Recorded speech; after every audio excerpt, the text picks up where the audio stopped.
Welcome to the Holistic Life Navigation Podcast, where we explore life through the lens of somatics. I'm Luis Mujica, a somatic educator who teaches people how to find safety in themselves.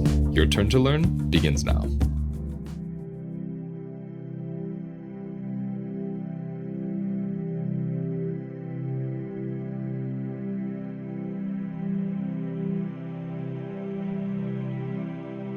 I'm consenting to non-consent. What does that even mean? Some beautiful person walked up to me the other day and grabbed my arm to hug me and said, "Oh, I didn't even ask for your consent." And I said to her, "You don't need it." I sat with my answer for a while and I learned why I said that. For me, it's the awareness of human supremacy. The idea that I'm separate from the earth and that things shouldn't happen to me, that I shouldn't be uncomfortable, that you shouldn't offend me. For me, resilience and capacity and trauma healing aren't about having control over everything I experience. They're about being flexible. I have the freedom to say, "Don't touch me." I have the freedom to not be offended or to explore where the offense emerges from within me. I have the freedom to be surprised, annoyed, irritated, caught off guard, and uncomfortable without associating it with threat or injustice. I didn't have this freedom when I had PTSD. My body was like a jail cell, like a cage. I didn't know how to walk with it or sit in it. It was uncomfortable, and everything felt like a violation. Everything. And then I got clear through this work I do, and I could somatically experience the difference between something feeling like a violation and an actual violation. And now I'll go even as far to say, I consent to violation. The universe doesn't care how I feel. I watch hermit crabs being thrown from rocks by waves in Costa Rica, and I jokingly say to my wife, "La mer don't care." And it doesn't. The hermit crabs don't hate the waves. They don't sue them or picket against them. They flow with them. They are so not victims and take it so impersonally that they have the resilience and flexibility to begin again and again and again. This is the practice for me of noticing and slowly composting human supremacy. I'm an animal. I'm part of this lawless earth. I'm one thread of this tapestry. Anything could happen to me. It's a miracle I'm even able to write this and read this right now. I consent to non-consent, and when I truly walk and embody that, I'm free. Because I'm not assuming entitlement to peace. Instead, I'm alive with gratitude for the miracle of safety and pleasure, moment by moment. I wrote this shortly after spending some time in Costa Rica, teaching a week-long course, retreat, class about fawning, about trauma and the biology of trauma, about how nutrition affects your body's ability to metabolize and recover from stress and trauma. And one thing that always comes up for me when I'm in nature is that nature isn't sitting around talking about any of these things. Nature's experiencing these things over and over again. And whether the experiences are pleasant or unpleasant, nature is abundant with fertility, abundant with aliveness. And something drastically changed for me when I started seeing everything as nature. My friend Fredo, who edits this, we've had conversations, long walks about everything being nature. Things that we can't stand, things that we sometimes hate, things that we love, things that we are. And that comes down to your experiences too. I'll speak for myself. For many years, I spent hours on various different couches in various different psychotherapy offices. And each therapist would hear my story of rape. They would hear my story of assault. They would hear my story of brutal bullying and being hated and feeling completely exiled and unwanted and disliked, being othered. And they would all say the same thing: that should have never happened to you. They would all say the same thing: that's just not right. They would all say, that's not fair. You deserved better. And I agreed. And every time I agreed, I would notice a pinch in my body, a pinch, a constriction, a pressure that I had come to ignore until I dove deep into somatic psychology and somatic experiencing, and I began to practice something called tracking the charge, something I've developed further to make it a little more explicit and easier to understand. And it's something you can practice with me right now. You can get still and sit in a comfortable chair or lay down in a bed and just notice places in you that feel constricted. Just go to one of those places and put your hand there. And while your hand is there, inquire into this sensation. Ask this place, what do you want to tell me? What do you want to show me? What emotions are in you? What are you? And give it a couple seconds.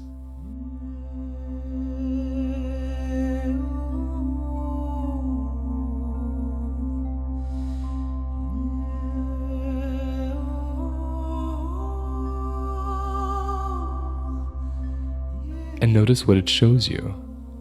Is there an image? Is there an emotion? Is there a desired movement? Is there a memory? Is there an expectation? Your body speaks through sensations. Vibration and sensation and posture and gesture, that's the language of the body. Those are the words of your bones and muscles and blood. So when I learned this, I started noticing after these sessions when I would say they shouldn't have done that. They're horrible people. Why did this happen to me? This isn't fair. I left the sessions with more and more charge. And it wasn't until I understood something. I have no guarantee in this life of not being harmed. I have no guarantee of peace. I have no entitlement to peace or to pleasure or to joy or safety or even to being liked as far as that goes. In fact, I started realizing what a privilege and a miracle it is to even be liked.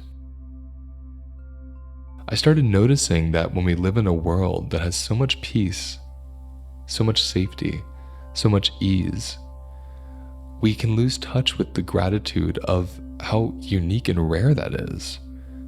I woke up this morning in my home thinking, how strange that I live in a town that's so easy and peaceful and safe and kind.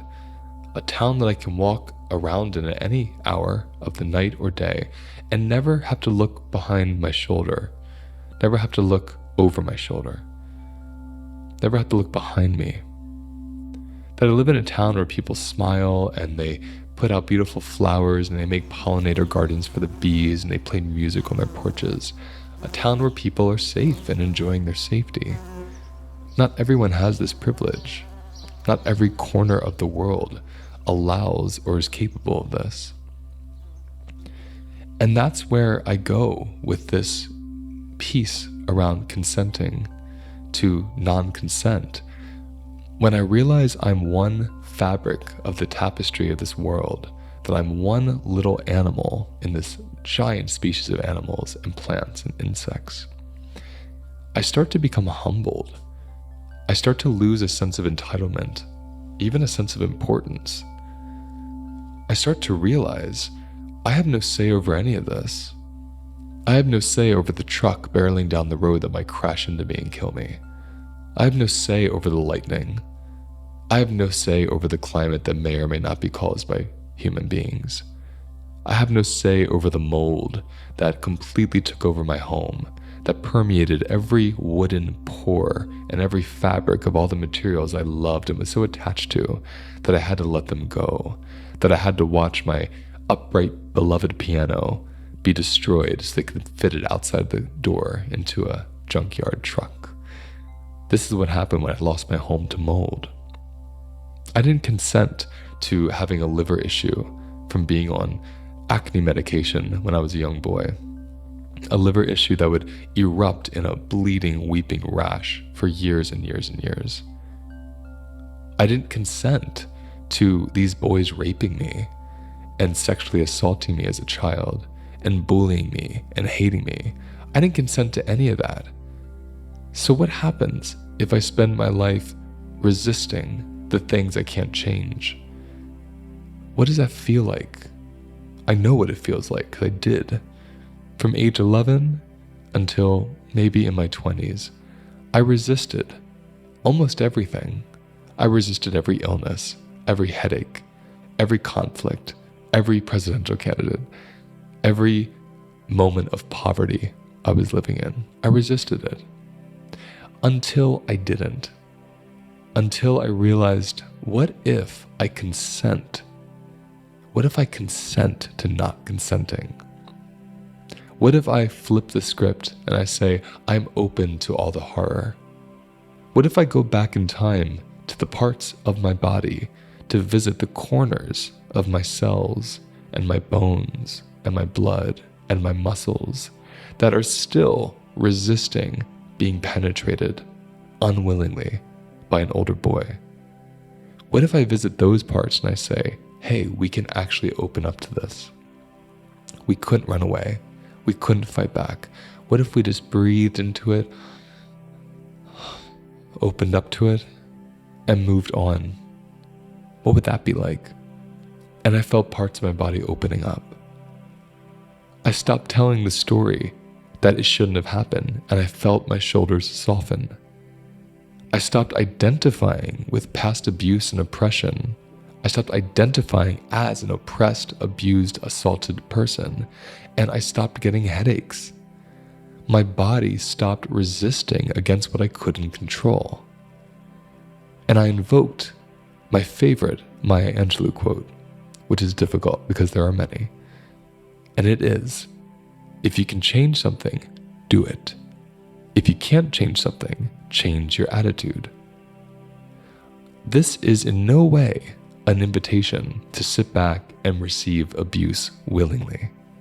It is, however, an invitation to notice the things you have no control over and see how you're resisting them, how you're constricting against them, especially things that have already happened to you, especially hell you have already visited and lived in, especially pain you have already survived.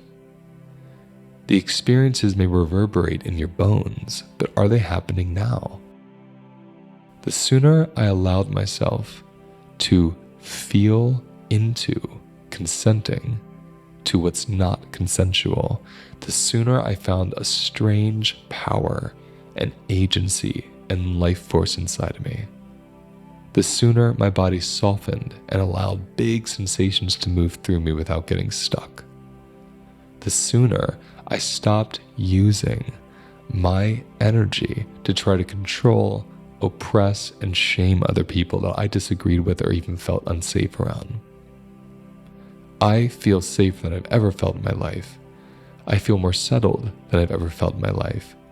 And my body is ringing with the delight and gratitude, even on my sad days, even in moments of grief and devastation, even in moments of shock and disappointment. I'm ringing with the gratitude that I'm here right now. And there is no guarantee, and nothing around me owes me anything.